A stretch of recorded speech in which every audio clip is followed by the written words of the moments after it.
이 거인 골리앗, 큰, 이렇게, 크레인도 아주 큰 크레인을 골리앗이라고 그러대요. 크다라고 하는 대명사가 골리앗입니다. 크디안 자이언트, 그 골리앗을 어린 소년이 이렇게 넘어뜨린 이 사건은, 예수 안 믿는 사람도 너무 잘 아는 아주 특이한 또 동화 같은 그런 사건인데 실제로 있었던 일이었죠. 이 다윗과 골리앗 스토리 안에는 굉장히 많은 그 비밀이 있습니다. 짧게 또 준비하면서 내년 연말 연초에 요것 가지고 한 4조를 설교해야 되겠다 이런 생각이 들 정도로 무궁한 진리들이 있어요. 자, 골리앗이라는 블레셋 장수는 이 거인의 상징이고 상대에게 위압을 줄 만한 그런 외모를 갖추고 있습니다. 어떤 추정에 의하면 이 골리앗의 이 키가 어느 정도 되느냐, 2m 10 정도. 저와 엇비슷하다고 볼 수가 있겠죠. 네. 이 조롱하는 웃음소리를 제가 듣고 시작을 하겠습니다. 자, 갑옷의 무게가 거의 60kg 정도 된다. 갑옷만 해도 우리가 어른이 들기 쉽지 않은 갑옷입니다. 들고 있는 창은 이전에 한 번도 보지 못했던 초대형 사이즈. 자, 이는 어려서부터 용사라는 거. 어려서부터 용사였고 전쟁터에서 잔뼈가 굵은 직업 군인이고 싸움에서 져본 적이 없는 전사 중의 전사가 골리앗입니다. 자, 상대는 누굽니까? 다윗입니다. 아버지의 심부름으로 형들을 만나기 위해 전쟁터에 처음 나와본 사람. 애숭이입니다. 애숭이 소년입니다. 갑옷을 입어본 적이 없고 무기를 사용할 줄도 모르고 그의 직업은 그냥 목동이었습니다. 자, 골리앗은 상대를 제압하고 길을 주기 위해 충분한 조건을 다 갖추고 있죠. 이미 우리가 설정 자체를 보면 결론이 나 있는 싸움입니다. 어찌 어린 소년이 적장의 그 거대한 자이언트를 이길 수가 있겠습니까? 자, 상대적 우위에 있는 존재와 부딪힐 때 우리는 그 순간을 위기라고 얘기합니다. 우리는 살면서 언제 절망합니까? 나는 정말 갖춘 것도 없고 부족한데 상대가 골리앗처럼 거대할 때, 나와 상대가 안 되는 거대한 맞상대를 만나면 우리는 그때 위기를 맛보고 또 그때 절망을 맛봅니다. 자, 이 골리앗은 사람일 수도 있고 사건일 수도 있고 상황일 수도 있습니다. 그러나 이 골리앗은 우리의 인생 가운데 다가올 때 뛰어넘어야 할 대상이에요. 왜? 피하면 또 다른 골리앗이 나타날 수 있기 때문에. 자, 그런데 이 골리앗을 대할 때 먼저 넘어야 할 벽이 있는데 그게 뭐냐면 두려움이라고 하는 것입니다. 실전이 벌어지기 전에 심리전이 중요합니다. 사무엘상 17장 24절을 보면 이스라엘 모든 사람이 그 사람을 보고 어떻게 해요? 심히 두려워하여 그 앞에서 도망했다는 거예요. 자, 두려움과의 전쟁입니다. 두려움은 생각보다 다루기 힘든 과제예요. 골리앗이 달려오기 전에 두려움이 먼저 덮칩니다. 두려움이 목을 쬐고 두려움이 사람을 삼켜버려요. 자세히 보면 두려움이라고 하는 이것은 이스라엘 진영에만 있는 게 아니에요. 블레셋 진영 안을 깊이 들여다보면 그들도 별반 다를 게 없습니다.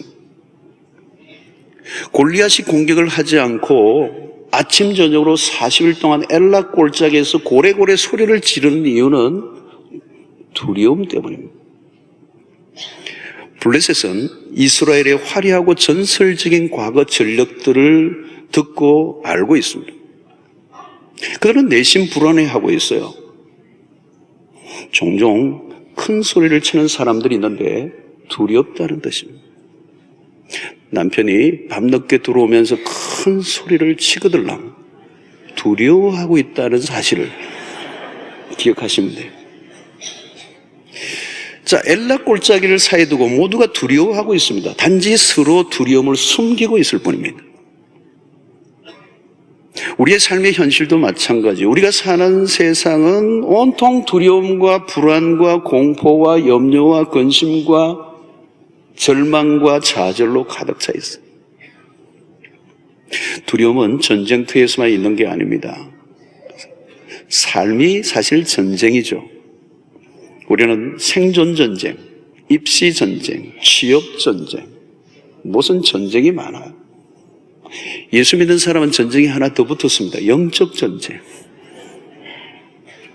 문제는 두려움이에요. 두려움. 사람들은 전쟁에서 죽는 것이 아니라 두려움 때문에 먼저 죽습니다. 자, 그런데 올라골짜기에서 전혀 다른 유형의 인물을 우리가 만나는 거죠. 바로 다윗, 그런 달라스. 그는 오히려 왕인 사울에게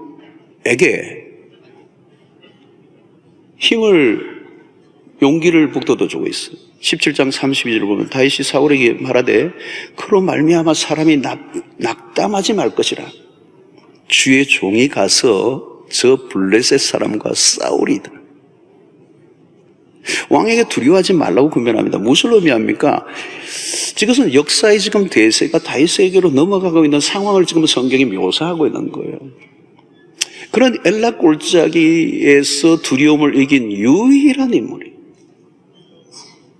무엇이 그를 다르게 만들었을까? 외적으로 보면 압도적인 열세인 다윗이 골리앗을 두려워하지 않았던 그 비밀은 도대체 무엇인가? 오늘같이 우리의 삶 속에 끊임없이 힘겹게 살아가는 오늘 우리 시대 속에 우리를 두렵게 하는 수없는 골리앗들 앞에 우리가 주눅들고 뒤로 물러가고 깨지고 넘어지고 좌절하는 이 오늘 우리의 삶 속에 이 다윗에게서 우리는 뭔가 이 본문 속에서 뭔가를 배워야 할 필요가 있습니다. 자, 다윗은 어떻게 보면 철이 없거나 겁이 없는 틴에이저 같아 보입니다. 여러분, 전쟁을 하려고 하면 일단 군인이어야 합니다. 군인. 그런데 다윗은 군인이 아니에요. 그냥 소년이에요. 자, 이 말은 뭐냐면 군인이 아니다라는 이 말은 오늘 현대적 의미로 얘기하면 다윗은 아웃사이더예요. 스포츠로 치면 2군도 아니고 볼보이 정도 될까요? 여러분, 아웃사이더는 출전 자격 자체가 없습니다. 그런 군번도 계급장도 없습니다. 여러분, 우리 사회 속에 살아가면 수없는 이 클래스가 있죠. 수없는 층들이 있어요. 한 단계 올라가는 게 쉬운 게 아니죠. 인사이드에 들어간다는 게 얼마나 어렵습니까? 정규직에 들어가는 게 얼마나 어려워요, 여러분. 자, 다윗은 아웃사이더로서의 차별을 겪어야 합니다. 가장 먼저 형들로부터 무시를 당하죠. 큰 형 엘리압이 이미 군인인데 다윗을 보고 무시하죠. 가장 가까운 사람이 무시해요. 그러나 다윗은 자신이 골리앗과 싸울 근거를 주장합니다. 다윗이 언급한 건 뭐냐면 36절, 주의 종이 사자와 곰도 쳤은 적 살아계시는 하나님의 군대를 모욕한 이 할례받지 않은 블레셋 사람이리까 그가 그 짐승의 하나같이 되리이다. 여기서 굉장히 중요한 한 대목이 있는데 그게 뭐냐면 살아계시는 하나님의 군대라는 거예요. 그러니까 오늘 다윗은 이스라엘의 군대의 소속은 아닐지 몰라도 그는 하나님의 군대의 소속이라는 거예요. 다윗은 이미 그 이름을 알고 있어. 여호와의 군대, 난공불락의 여리고성, 그리고 홍해를 가르게 하셨던 군대, 그 하나님의 군대, 여호와의 군대. 두려움을 이기는 용기는 자생되는 것이 아닙니다. 내가 누구인가를 알 때 안정감이 생기고 두려움을 이기는 용기가 일어나는 거예요. 다윗은 이스라엘에서는 비중교군, 그러나 여호와의 군대는 정교군이었습니다. 내가 어디에 속해 있는가가 굉장히 핵심이에요. 하나님의 군대. 다윗은 지금 하나님의 군대를 얘기하는 거예요. 그러면 47절에 보면 다윗은 전쟁은 여호와께 속한 것인적. 여러분, 세상에서는 아웃사이더라도 하나님에게, 하나님의 필드의 인사이더가 된다면 승리할 수 있습니다. 사울은 이스라엘 왕이에요. 그는 힘의 정점에 있었지만 알고 보면 그는 하나님에게 아웃사이더가 되는 거예요. 본문 바로 앞장인 사무엘상 16장 14절을 보면 여호와의 영이 사울에게서 떠나고 여호와께서 부리시는 악령이 그를 번뇌하게 한지라. 무슨 얘기입니까? 사울에게서 여호와 영이 떠나버렸다는 거. 아웃이에요, 이게. 하나님에게서 아웃이 된 거. 사울의 때가 지나가고 있음을 알리고 새로운 시대가 오고 있음을 알리는 거예요. 거기에 사울은 아웃, 다윗은 인. 여기에서 운명이 바뀌는 거예요. 여러분, 사울이 이끄는 이스라엘 군대가 하나님의 군대에 속해 있다는 사실을 사울은 잊어버렸어요. 여러분, 독수리가 자기 정체성을 잃어버리면 닭처럼 땅에서 먹이를 쪼아 먹고 살아야 돼요. 다윗에게 싸움의 상대가 얼마나 큰가는 이슈가 아닙니다. 상황이 얼마나 악화되었던 상관없습니다. 그것은 자신이 다룰 일이 아니라 하나님이 다루실 일이기 때문에. 여러분, 어려움이 찾아오면 내가 그 문제에 휘말려 들어가면 안 돼요. 그 문제에 휘말려 들어가면 점점 그 문제는 커져가고 커져갈수록 두려움은 더 커져갑니다. 우리는 다윗의 표현을 다시 보아야 합니다. 살아계시는 하나님의 군대. 과거에 한때 홍해를 가르게 했던, 때로는 여리고를 무너뜨렸던 그 과거의 하나님이 아니라 지금도 여전히 활동 중이시고 이 전쟁의 진두지휘를 하시는 하나님. 지금 right now. 여러분, 우리는 남의 간증을 듣는 걸 좋아하는데 남 간증보다 자기 간증이 있어야 돼요. 남 간증, 죽었다 살아난 간증보다 내 감기 난 간증이 훨씬 나아요. 근데 그거보다 더 중요한 게 뭐냐면 옛날 간증이 아니라 오늘의 간증이 중요해요. 옛날에 캐캐 묵은 10년, 20년, 30년 전에 묵었던 그 하나님의 역사적 간증 말고 오늘, 지금, 이 순간 내 인생 가운데 역사하시는 하나님. 그러니까 간증은 언제나 프레시해야 돼요. 내가 오늘 지금 오늘도 여전히 나와 함께 호흡하시고 그의 심장에, 하나님의 심장의 소리를 듣는, 여러분, 늘 옛날 얘기만 하는 사람은 이미 매너리즘에 빠져 있다는 뜻입니다. 신앙이 지루해졌다는 거예요. 진부해진 신앙이에요. 가장 위험한 게 뭔지 아세요? 하나님이 진부해진 거예요. 하나님이라는 이름에 가슴이 뛰지 않는다는 거죠. 그건 중증입니다. 그건 굉장히 위험한 겁니다. 여러분, 방금 전에 일어난 따끈따끈한 간증이 있어야 돼요. 지금 살아계시는 하나님과 나와의 이야기. 다윗에게는 그게 있었어요. 다윗은 하나님의 군대의 예비역이 아니에요. 현역이에요. 37절의 말씀입니다. 여호와께서 나를 사자의 발톱과 곰의 발톱에서 건져내셨은저. 여러분, 이것은 다윗이 지금 일상 속에서 양들을 매일 아버지가 맡긴 양들을 치는 가운데 매일매일, 여러분, 무슨 사자와 곰이 가끔 나타나요. 그들 근처에 늘 맴돌고 있는데 날마다 양을 지키기 위해서는 그 사자와 곰의 발톱에서 건져내신 하나님의 이야기. 다윗은 그게 있었어요. 다윗의 힘은 무엇입니까? 현실 속에 경험한 살아계시는 하나님, 죽은 하나님이 아니고 그 하나님이 희미한 옛사랑의 그림자가 아니고,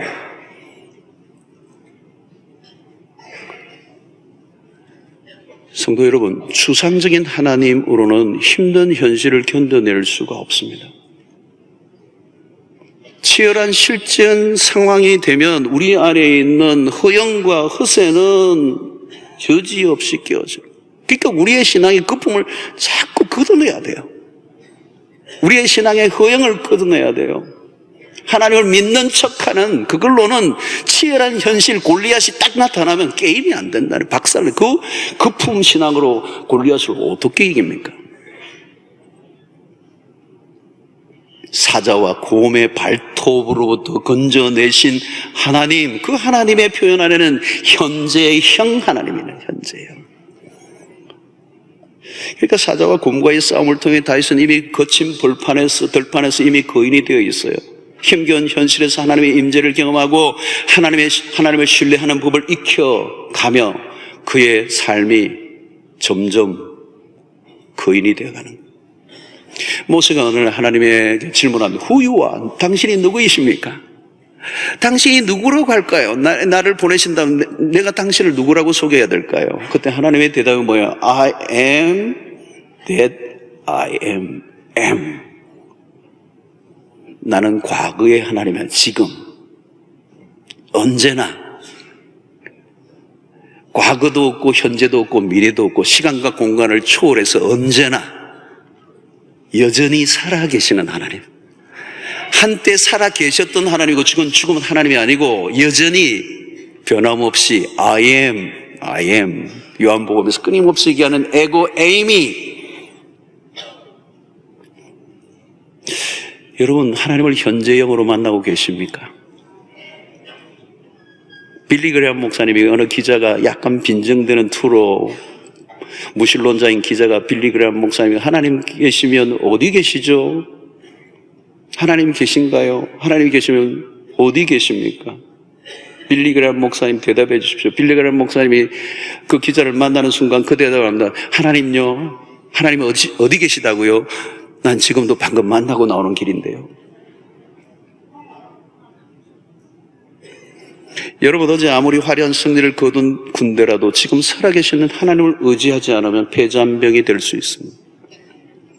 두려움의 문제, 용기를 얻는 문제는 그런 면에서 정신적이거나 감정적인 문제가 아니라 영적인 문제입니다.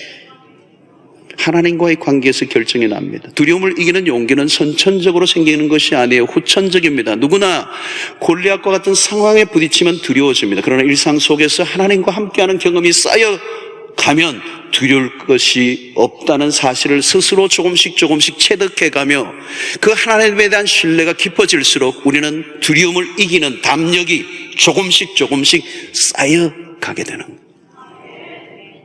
담대한 용기, 거침없음, 난관을 돌파하는 능력은 믿음의 세계 안에서 조금씩 축적되며 만들어지는 거예요. 그래서 어느 날 어떤 일들 앞에서도 흔들림이 없는 믿음의 옹골찬 백성이 될 수 있는 것입니다.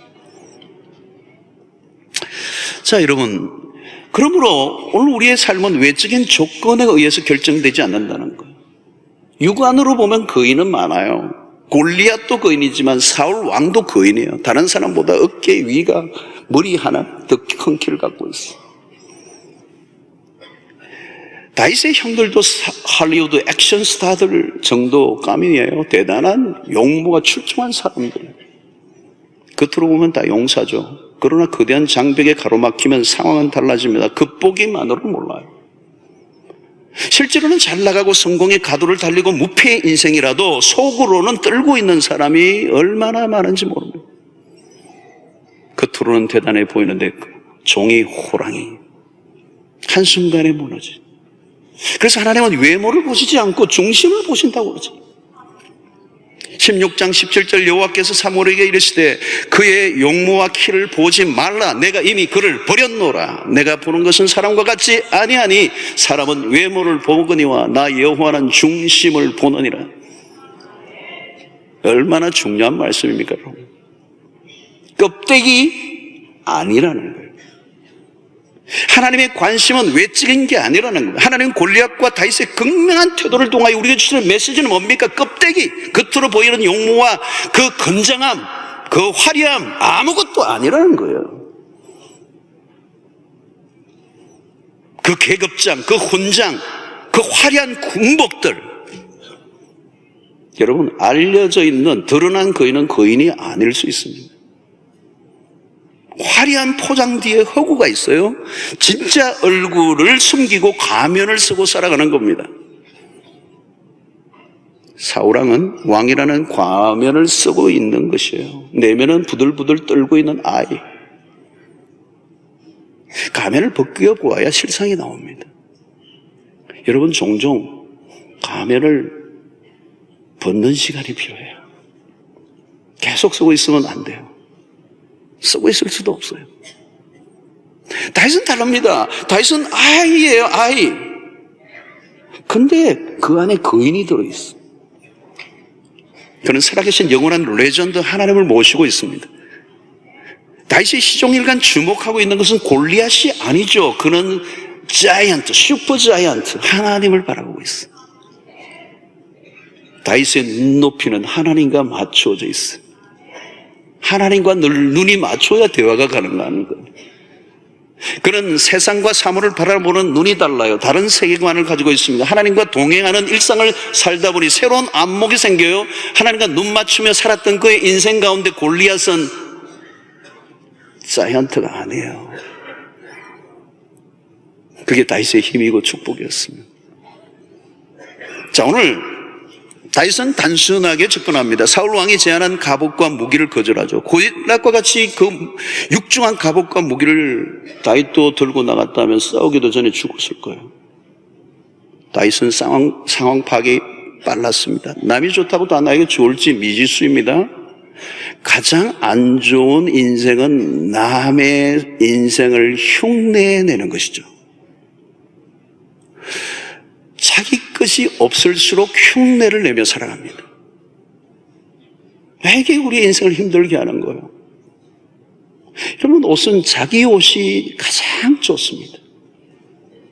다윗은 무기와의 겨루기가 아님을 알고 있어요. 다윗은 핵심을 파악하고 있습니다. 17장 45절에 다윗이 블레셋 사람에게 이르되 너는 칼과 창과 단창으로 내게 나아오거니와 나는 만군의 여호와의 이름 곧 내가 모욕하는 이스라엘 군대의 하나님의 이름으로 내게 나아가노라. 여기 매우 중요한 것은 너는 칼과 단창으로 내게 나오느냐, 이 말은 뭐냐면 다윗이 골리앗에게 무슨 얘기하냐면 너는 그것밖에 없지, 그것밖에 없지, 칼과 단창밖에 없지. 여러분, 다윗이 가진 것은 물맷돌입니다. 그러나 진짜 무기는 감춰져 있어요. 그가 가지고 나간 것은 물맷돌이 아니라 이스라엘 군대의 하나님의 이름으로 나간다.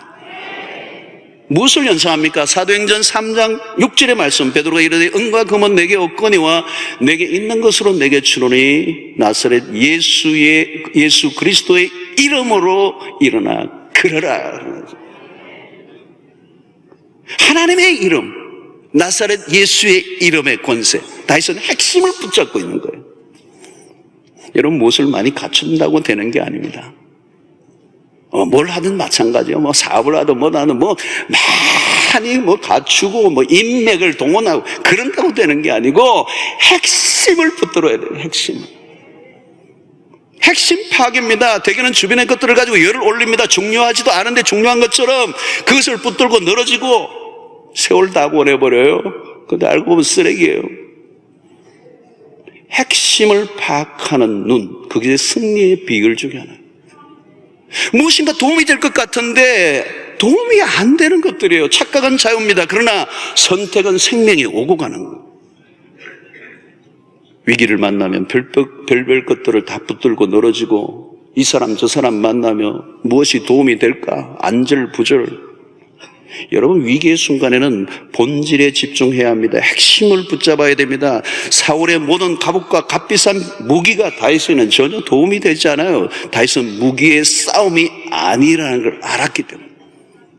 47절 보면 또 여호와의 구원하심이 칼과 창에 있지 아니함을 이 무리로 알게 하리라. 나 이 다윗이 어떻게 이런 통찰을 가졌는지 기가 막혀요. 전쟁은 여호와께 속한 것인즉 그가 너희를 우리의 손에 붙이리라. 여러분, 이게 뭐냐면 신앙 고백입니다. 고백.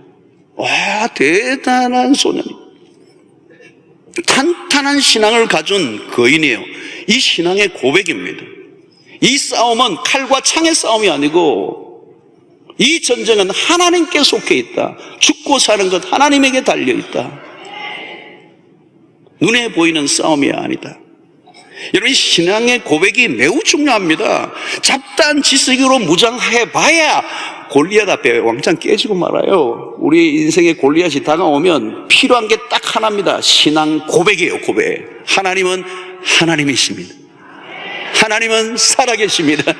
하나님은 이스라엘의 군대요, 전쟁에 능하신 하나님이요, 하나님은 모든 전쟁에서 무패가 되신 하나님.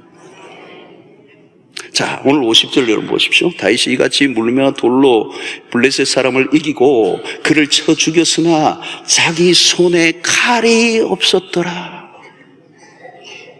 왜 성경은 다윗의 손에 칼이 없다는 것을 얘기할까요? 이건 강조입니다. 뭔가를 확인시켜 주려고 하는 거. 전쟁은 무기의 싸움이 아니라, 무기의 사이즈가 핵심이 아니라, 무기의 많고 적음 성능의 문제가 아니라는 거예요. 다윗의 손에 칼이 없다는 말은 무엇을 의미합니까? 물맷돌 실력을 얘기한 게 아니에요. 이 말은 골리앗은 다윗의 손에 죽었다기보다는 하나님의 손에 죽었다는 걸 강조하는 거예요. 무엇이 그것을 입증합니까? 다윗은 전쟁은 하나님께 속한 것이라는 거예요. 여호와의 군대라면 그 주인은 하나님이에요. 하나님이 주의한 그 전쟁은 보나마나. 여러분, 다윗이 물맷돌 실력은 대단하죠. 그러나 다윗이 물맷돌을 5개 들고 나갔다는 거, 전에도 한번 언급한 적이 있습니다. 이것은 자신의 실수를 고려한 것입니다. 자기 실력을 절대적으로 믿었다면 하나만 들고 가야 돼요. 인간은 실수가 있습니다. 요즘도 축구를 우리가 요즘 많이 보거든요. 축구를 보면 밥만 먹고 공만 차는 유명한 선수가 페널티킥에서 바로 앞에서 골을 못 넣어요. 나도 넣을 것 같은데 실수를 하더라고요. 그거예요, 여러분. 그러나 축구의 골이 아니고 전쟁에서 약간의 빗나가면 치명적 결과를 만듭니다. 여러분, 인생이 그렇잖아요. 한번 내가 완벽하게 준비했는데도 한번 빗나가서 치명적인 결과를 가져올 때가 얼마나 많아요. 그럼 죽음이 되는 거예요, 전쟁에서는. 여러분, 다윗은 자신의 실력을 신뢰한 사람이 아닙니다. 하나님의 실력을 믿었습니다. 그것이 겸손입니다. 내 전공만으로, 나의 과거의 경험만으로 세상과 싸워보십시오. 깨질 날이 기다리고 있습니다. 실력을 쌓아야죠. 그러나 하나님의 도우심이 없는 실력은 무의미하다는, 하나님이 이기게 하셔야 이기는 것입니다. 자, 오늘 사건은 하나님이 다윗을 이기게 하셔서 하나님이 하나님이심을 드러내시려는 메시지가 들어있어요. 중요한 것은 다윗이 그것을 감지했다는 거예요. 감지했다. 이 전쟁은 칼과 창 싸움이 아니고 하나님과 이스라엘의 싸움인데, 하나님과 이스라엘 싸움이면 하나님은 백전백승이죠. 그러니까 그것을 감지한 거죠. 감지. 다윗은 반드시 이 전쟁은 이긴다라고는 확신을 왔는데, 그 감지, 그 센스가 어디에서 왔어요? 골리앗이 하나님의 이름을 욕하며 소리칠 때 직감해서 저놈이 죽으려고 작정을 했네.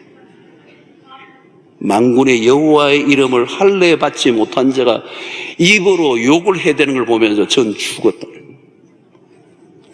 그는 하나님의 편을 들기로 작정합니다. 그때부터 하나님은 다윗의 편을 들기로 작정하십니다. 왜요? 하나님의 하나님 되심을 드러내셔야 되기 때문입니다. 여러분, 다윗은 그런 의미에서 하나님이 싸우시는 전쟁에 잠시 기용되어 쓰임받았던 인물이에요. 여러분, 우리의 인생 가운데 그런 일들이 굉장히 많이 있습니다. 우리의 실력이 아니라 우리의 인생 가운데 도무지 안 될 싸움에 우리를 부르시고, 우리는 너무나 약하지만 하나님 우리를 세우셔서 하나님의 하나님 되심을 드러내실 기회로 우리를 골리앗 앞에 세우실 때가 있어요. 그것도 여러분 두려워하지 마세요. 기회예요. 이미 다 된 싸움이에요. 하나님만 믿고 그의 이름을 의지하고 오늘 또 살아 역사하시는 하나님을 의지하고 믿음으로 나아갈 때 우리에게 승리를 주실 줄로 믿습니다. 여러분, 하나님은 승리를 남용하시지 않아요. 성공을 남용하시지 않아요. 아무 때나 승리하게 하시는 분이 아니에요. 언제요? 하나님의 이름이 걸려 있을 때, 하나님의 영광, 그 명예가 걸려 있을 때요. 여러분, 이스라엘과 블레셋의 싸움은 그냥 일반적인 전쟁을 얘기하는 거 아닙니다. 하나님의 이름, 하나님의 나라, 하나님의 뜻을 드러내기 위해서 이스라엘 백성들을 사용하시고, 그 전쟁 가운데 당신의 이름을 높이기 원하는데 사울은 옹졸하게 도망가 버리고 말았습니다. 성도 여러분, 우리의 인생 가운데 때로는 우리가 약자로 보여질 때가 있습니다. 약한 자들이 오늘 이 세상 가운데서 단합하고 불법적인 방식으로 거세게 밀고 들어올 때 우리가 당할 재간이 없습니다. 상대는 막강한 장애물을 밀고 들어오면 우리는 가진 게 별로 없어요. 믿음을 지키려고 주일날 문 닫고 직원들까지 놀게 하려면 두려움이 막 몰려옵니다. 세상 속에서 믿음으로 살아간다는 게 얼마나 어려운 일입니까? 악으로 무장된, 그래서 하나님을 노골적으로 무시하는 세상 속에 신자는 무엇으로 사는가? 직장 안에서 예수를 믿는 사람이라는 나 하나밖에 없는 상황 속에서 술잔이 막 돌아가는 상황 속에 말단 직원인 내가 예수를 믿는다고 거절하는 것이 얼마나 어려운, 용기가 필요한 순간입니다. 여러분, 오늘 이 다윗의 스토리를 통하여 신자가 이 세상 속에서 어떻게 살아야 할 것인가에 대한 메시지를 주는 것입니다. 전혀 의외의 인물, 그것도 작은 소년을 통하여 골리앗을 쓰러뜨린 사건을 통하여 성경이 우리에게 전달해 주려고 하는 메시지를 우리는 들어야 하는 거죠. 이것은 단순한 무용담이 아닙니다. 약한 자를 통해 강자를 부끄럽게 하시려는 하나님의 계획이 드러난 것입니다. 그러면 오늘 이 말씀에 대한 아주 다윗과 골리앗의 스토리를 가장 잘 뒷받침해주는 신약의 말씀이 하나 있습니다. 그것이 고린도전서 1장 27절의 말씀입니다. 그러나 하나님께서 세상에 미련한 것들을 택하사 지혜 있는 자들을 부끄럽게 하려 하시고 세상의 약한 것들을 택하사 강한 자들을 부끄럽게 하려 하시며. 여러분, 약함이 곧 강함이 됩니다. 그 비밀은 하나님에게 있습니다. 승리의 비밀은 다윗의 물맷돌 실력도 요행도 확률도 아닙니다. 신행의 길에 골리앗은 시도 때도 없이 나타납니다. 골리앗 앞에 수많은 사람들이 좌절하고 낙심하고 넘어지죠. 사람들마다 골리앗은 다양한 형태로 찾아옵니다. 상황일 수도 있고 사람일 수도 있고, 그때 우리는 골리앗을 피하지 말고 문제로부터 도망하지 말고, 오늘 기억하십시오. 골리앗과의 전쟁은 의외로 간단하게 끝이 났어요. 우리의 힘으로 풀려고 하면 복잡해지지만 하나님이 풀려고 하면 복잡한 것도 간단하게 끝을 내실 것입니다. 여러분, 오늘 저는 이 스토리를 보면요, 하나님이 거대한 최고로 큰 거인 하나를 딱 골라내가지고 저쪽 편의 선수로 등장시키시고, 여기는 가장 미미하고 초라하고 작은 소년 하나를 딱 세우셨어. 이 극명한 대조법을 통하여 약한 자를 들어 강한 자를 쓰러뜨리심으로 하나님의 하나님 되심을 드러내시고자 하시는 이 메시지의 핵심이 우리 안에 들어있어. 여러분, 골리앗이 크면 클수록 하나님이 더 위대하심을 드러내실 기회임을 믿으시게 되기를 주의 이름으로 축원합니다. 여러분, 우리는 매일 전쟁터과 같은 세상을 살아가고 있습니다. 골리앗 같은 상황이 날마다 펼쳐지는데 그때마다 충격 속에 빠지면 안 돼요.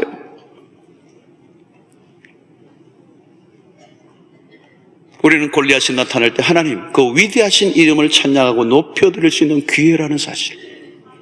골리앗이 크면 클수록 우리는 더 흥분해야 돼요. 사랑하는 성도 여러분, 오늘 여러분들의 골리앗은 무엇입니까? 오늘 아마 각자 다 골리앗이 있을 거예요. 도무지 내가 어떻게 할 수 없는 골리앗. 이 골리앗을 쓰러뜨려야 골리앗 넘어 새로운 세계가 열립니다. 이 골리앗을 못 넘어뜨리면 끊임없이 수없는 크고 작은 골리앗이 내 인생을 가로막는. 여러분, 승리는 하나님의 손에 달려 있습니다. 전쟁은 하나님께 속해 있습니다. 하나님은 전쟁에 능하신 분이십니다. 오늘 엘라 꼴짜기 같은, 어쩌면 오늘 이 세상에 엘라 꼴짜기 같은 것이에요. 두려움으로 음습함이 꽉 차있는 이 세상 속에 우리 이 전쟁에서 골리앗 그 속에 골리앗과의 싸움에서 하나님의 하나님 되심을 높여드리며 하나님의 영광을 드러내는 일에 여러분들의 삶이 아낌없이 쓰임 받으시게 되기를 축원합니다. 두려워하지 마십시오. 놀라지 마십시오. 차분하고 담담하게 하나님의 행하시는 것을 바라볼 수 있게 되기를 바랍니다. C.S. 루이스가 그런 얘기했어요. 중요한 배역을 맡은 사람은 뻐기지 않고 작은 배역을 맡은 사람은 창피해하지 않는 법을 배워야 합니다. 하나님 우리에게 주신 어떤 배역에 있든지 그 배역 속에 하나님이심을 기가 막히게 드러내는 일에 쓰임 받을 수 있게 되기를 주의 이름으로 축원합니다.